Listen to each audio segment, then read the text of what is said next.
Right, what's up, guys? So I haven't actually done a video or basically any form of content on the Fiat MA2 channel for been about 2 months now. That I think the last thing I did was it the was it like letting the council die like choice like in Mass Effect 1. So if I'm not because at the minute I'm not actually I'm really been playing the Legendary edition for a bit. Although that's a thing I never rule out as going back to it or anything, because when I get into the Mass Effect mood, and I could easily go back to it and start streaming it again and making more videos. I mean, there's plenty of videos on the channel right now, and I just want to say, because I know a lot of people do check out all the content that is on the channel every day. So everyone that does do that, thank you so much, really do appreciate that. And also, I've noticed the Mass Effect Legendary Edition is actually coming to PlayStation Plus, for free. So there'll be a lot of people playing it for the first time, even if they're not even Mass Effect fans. So if you are watching this video right now, feel free to go through and watch some my videos to help you along the way if you're not really familiar with Mass Effect. I might actually do maybe a video in the next year or so, just talk about like a beginner's guide or something. I don't know. I've never really done something like that. I might do. But basically, before I get into the topic of this video, just want to quickly say that when I'm not actually playing like Mass Effect, I might bring maybe 1 or 2 videos a week just on certain topics. Today's video is going to be just a quick video about my top 5 favourite Mass Effect characters. When I say Mass Effect characters, mainly your squad mates that you have, they could be from Mass Effect 1, could be from Mass Effect 2, could be from Mass Effect 3, whatever. Not really Andromeda. I mean, I actually don't mind Andromeda. I think as a standalone game, I think Mass Effect Andromeda is decent. I have done a review about the games on the channel already before, but as a Mass Effect game, it is the weakest. It can't compete against the trilogy, but as a standalone game, I think Mass Effect Andromeda is actually decent. Not as bad as what people say it is, but compared to the trilogy, it's nowhere near the same league or anything. But it's mainly just the characters and from the Mass Effect trilogy. So to be top 5, I think maybe. I mean, I might do that video about beginner's guide, even though there's probably been videos like that. But if not, I think the next video what I might do, maybe maybe a day or so, is a topic about Warlord Orkaya for Mass Effect 2. Now, if you've played Mass Effect 2, then obviously you know who Warlord Orkaya is. Just my thoughts on Warlord Orkaya and what might have happened if he actually survived. Spoiler alert. So that might be a video I'll do within a day or so. But today, this video is about my top 5 favourites Mass Effect companions. You say yeah, my top 5 favourite Mass Effect companions. Might as well just say companions, squad mates, and yeah, I just want to try and do more stuff on the channel, not just gameplay content or theory stuff. I might even start doing polls and that and see what you guys think. Maybe after I've done this video, I might put a poll up and that. I mean, I don't know whether anyone will actually communicate that vote in the poll or anything like that. But we'll see. So yeah. Anyway, I've rambled on long enough, because I do tend to do that quite a lot. So let's just get straight into it. So my top 5. So I'll start from 5 and then work my way up to my favourite. So my 5th favourite Mass Effect character is Mordin Solus. Now, Mordin Solus is a fantastic, brilliant Salarian scientist that you recruit from Omega on Mass Effect 2. He's not what you were expecting.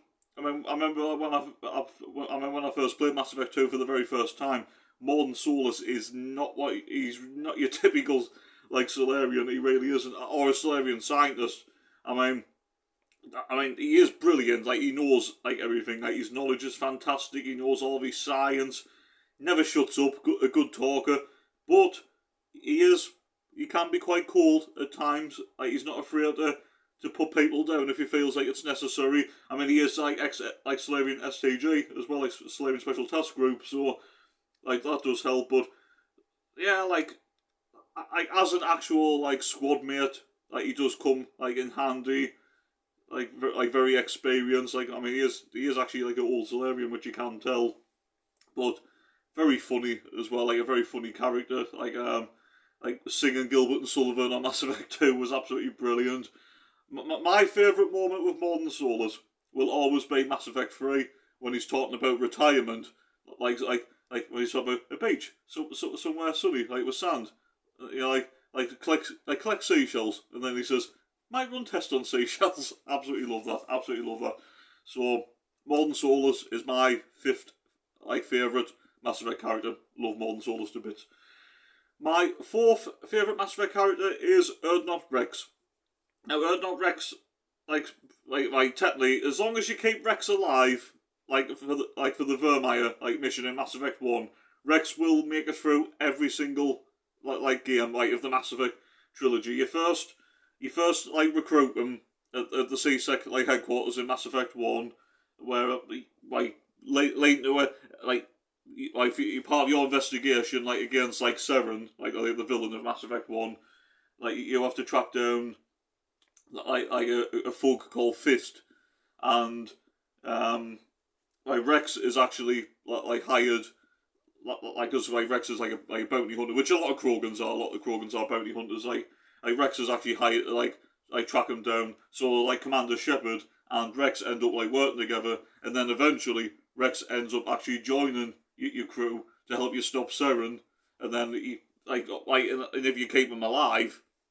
Wrex, he appears in Mass Effect 2, Mass Effect 3, but unfortunately Wrex doesn't actually become a proper companion for you. I think in some of the DLCs, you can't actually have him at your side, but in terms of the proper main story and plot, it's only Mass Effect 1 where Wrex is part of your actual, your squad of companions that you can have in your missions, because you can have two companions with you at once. But I do like Wrex. I like his sarcasm. He has a bit of humour to him. He is very cold-blooded, which he is. He does want to kill things. He wants to shoot things, but he's very calm about it. Aside from Vermeer, where he gets very emotional, which is a different side to Wrex, because he takes things very personal, where he thinks there's an opportunity of the genophage getting cured because of the facility that Seren's doing, breeding an army of Krogan and try and cure the genophage, even though it's not what it seems. He does get very emotional, he takes things personal, and it does lead to either you calming him down to keep him on side, or you're potentially taking Wrex out. So, but aside from that, Wrex, very calm, it says, very cold, but in a very charming and calm style. So yeah, I do love Wrex. I mean, I know a lot. Some people might prefer Grunt. Grunt could have made my top 5. There is someone that did beat him out, which might be controversial to some, but this is just my own personal opinion. I mean, that's the thing, right? What I will quickly say right now is, I don't hate any character in Mass Effect. I do not hate any single character in Mass Effect in terms of squad mates. I do not hate any of them. I know some people have the least favourites. I don't really have a least favourite. If I'm being brutally honest, and that even the DLC characters, I like them. But it's just these are my preferred top 5. So yeah. So Urdnot Wrex, my favourite Krogan, and I absolutely love him to bits. He's my 4th favourite Mass Effect character. Number 3 is everybody's favourite Turian, Garrus Vakarian. Now, Garrus Vakarian is he was a C-Sec officer, and then eventually turned mercenary / vigilante, and then part of helping the Turian war effort against the Reapers in Mass Effect 3. So providing that Garrus actually survives Mass Effect 2. But you first meet Garrus in Mass Effect 1, when you're heading up to have a meeting with the Citadel Council about Seren, with everything that happened on Eden Prime. So yeah, you first meet him there, and then you actually end up recruiting him when he's actually where he's actually going after trying to find evidence to take down Seren, and it links to the whole Fist. Similar to, recruiting Garrus is kind of similar to the way Wrex was recruited, but Garrus very determined, wants to try and do things his way, doesn't agree with the rules. That's why he leaves C-Sec to join your crew. He is very opinionated, like Garrus, which he is. you do see a darker side to him in Mass Effect 2 with that, like, it's not really the same Garrison. I actually do quite like it because it shows that that's someone who you thought you knew very well, you do see a different side to them. And there is a really dark side to Garrison. He goes down a very dark path in Mass Effect 2. But I would say the Garrison Mass Effect 1 and Mass Effect 3 is very similar. But you do get some good banter with Garrus. I mean, like calibrating, you know, like the battery guns on the Normandy, and that's just brilliant. Great marksman as well, very good in combat. Like he can be charming when he wants to, but like I said in Mass Effect 2, he can be very like ruthless. You know, basically want to take the law into his own hands, like taking things very personal. But I do like Garrison. That he is one of the, you know, he is one of the originals and a great companion to have along with you, like throughout the trilogy, providing you came alive in Mass Effect 2. So yeah, love Garrus Vakarian, and like I said, everybody's favourite Turian. Gotta love the calibrating. So number 3, Garrus. Number 2 might be a surprise to some people, and that, but I actually, there's a reason behind it. My second favourite Mass Effect like squad mate is Kaidan Alenko. Now, some people might think, well, Kaidan Alenko, why? The reason with Kaidan Alenko is it's mainly Mass Effect 1. I mean, that's the thing. Kaidan could die in Mass Effect 1. It's either Kaidan or Ashley that you have to, unfortunately, sacrifice. Like on Virmire, it's one of the two. But,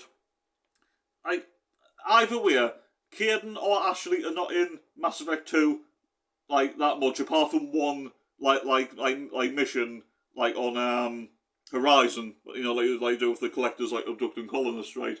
So, and then obviously, like, Kaidan could be back in Mass Effect 3, depending on, you know, if it was, you know, Kaidan or Ashley that died on Mass Effect 1.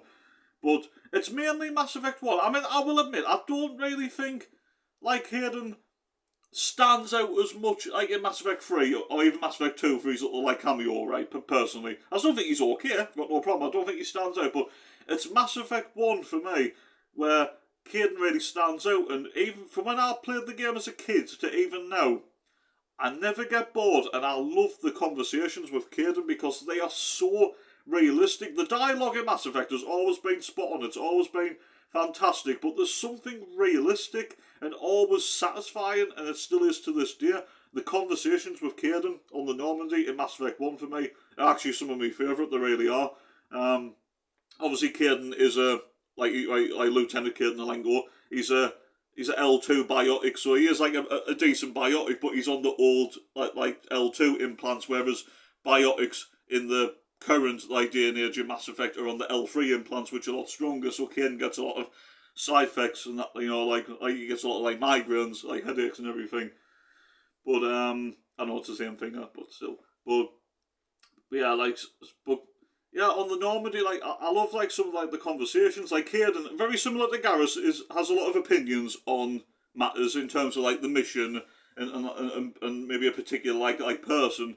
But I like hearing like his stories about his past, you know, like his training, you know, like Jump Zero, like and everything, and like and talking about, you know, like biotics and talking about like his, you know, like his first love and that at a young age, and the whole thing of where he killed his like teacher, you know, like a Turian, and that it was like very hard on him, and he actually broke like the girl that he loves, like he broke her arm.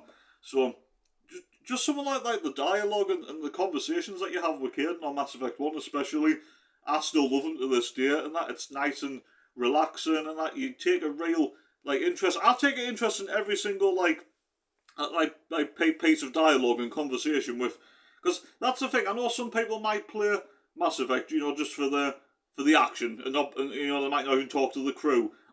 I even to this day, I always talk to the crew all the time, and that, like, for me, the dialogue is, if not better, just as good as the action. Sometimes I think the dialogue in Mass Effect is actually better than the combat. Like personally, I actually look. Like I said, I don't mind the action. The action in Mass Effect's like fantastic, but sometimes I think the dialogue is Mass Effect's biggest asset, in my opinion, and I do think that some of the conversations with Kaidan Alenko on the Normandy in Mass Effect 1 is some of the best in the trilogy, in my own personal opinion. I know that might be very like unpopular to some, but I do actually believe that. So yeah, Kaidan Alenko is my second favourite Mass Effect squad mate.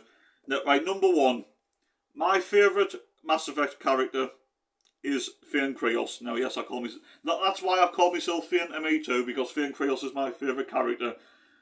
Makes his first appearance on Mass Effect 2. If you keep him alive for the suicide mission in Mass Effect 2, he will be in Mass Effect 3, but unfortunately, spoiler alert, he does die in Mass Effect 3. I'm sorry to say that.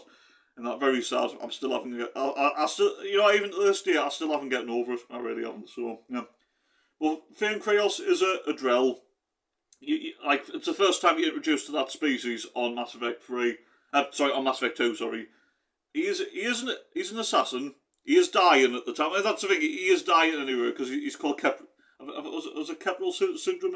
I think it's called that. Like it's where like the more time that they spend away from there, like where they live on the Hanar, like homeworld, they struggle to breathe and the lungs and that like start like deteriorating. So he is dying anyway, and he's trying to make the world a better place, and he's trying to make the world better before he dies. Now, he's not your typical assassin. He is not what you expected. That he really isn't. It's similar to like Mordin, like not what you expected from a Solarian scientist, but with Thane especially, very emotional for an assassin.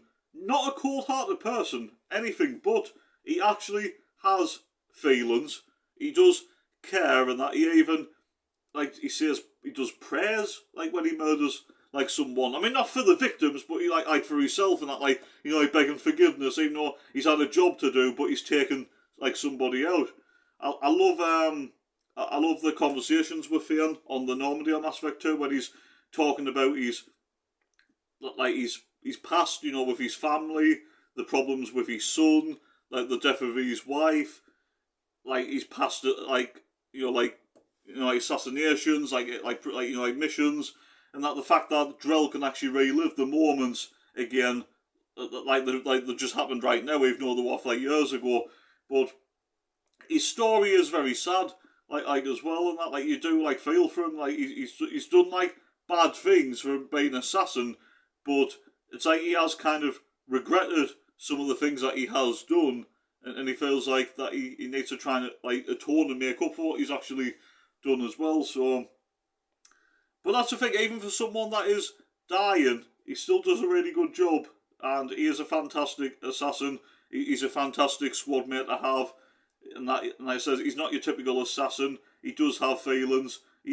I think he is a good person. Really, I really do. And that one, once you get to know him, and that and to this day, Thane Krios has always been my favourite Mass Effect character. I love Thane Krios to bits.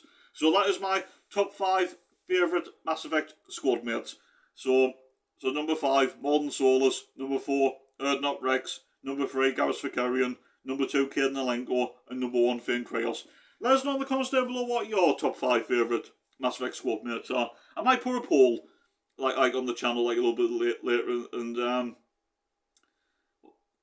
I actually will a poll actually. Well, I could do maybe someone not the ones that I picked. I didn't want to say Commander Shepard or anything because I felt that's too easy because you play as Commander Shepard. Commander Shepard's the character that you know the most about because you play as that character. So I didn't want to actually. I mean, if I was to have Commander Shepard in my top 5, if I was really pushed to it, I'd probably say maybe 2nd or 3rd, personally. But I didn't want to put Shepard in there because that would just be too easy. But yeah, you guys let us know what your top 5 favourite Mass Effect characters are in the comments down below. So yeah. So yeah, I hope you have enjoyed the video. If you have, don't forget to hit the like button. Subscribe if you want. I would really appreciate that. Also, if anyone does watch this video, please share it because I do want to try and... I keep saying this a lot, but I do. I want to try and stay more consistent with this channel. I want to try and grow the Mass Effect channel, and I want to try and get more people involved. I want to try and build a really good Mass Effect community, and that will it happen? Who knows? Who knows? I'm still going to do it anyway because I've always been passionate about Mass Effect. Mass Effect is my favourite game series all time. Mass Effect 2 is my favourite game, as I've stated in the past, and I love Mass Effect. And yeah, if anyone wants to leave have any discussions and debates about Mass Effect in the comments down below, feel free. I would absolutely love to. And that's the thing, just to let you guys know, whenever I know the new Mass Effect is on the way, at some point on Mass Effect 4, there's even talk about Mass Effect TV series one day. Maybe I might do maybe a potential review about the Mass Effect series if it happens. So plenty will come on this channel. But but if I'm not playing the game, or until the new game comes out, or if there is a TV series or anything like that, if there's no actual gameplay or reviews or anything, I will do, like top 5, top 10 stuff, or debates on certain characters or certain events and stuff like that. So it says 1 or 2 videos a week just to keep the channel going, keep it fresh, and try and build something special. So yeah. So stay safe, look after yourselves, enjoy the rest of your day, guys, and I'll catch you guys later. Take care. Peace.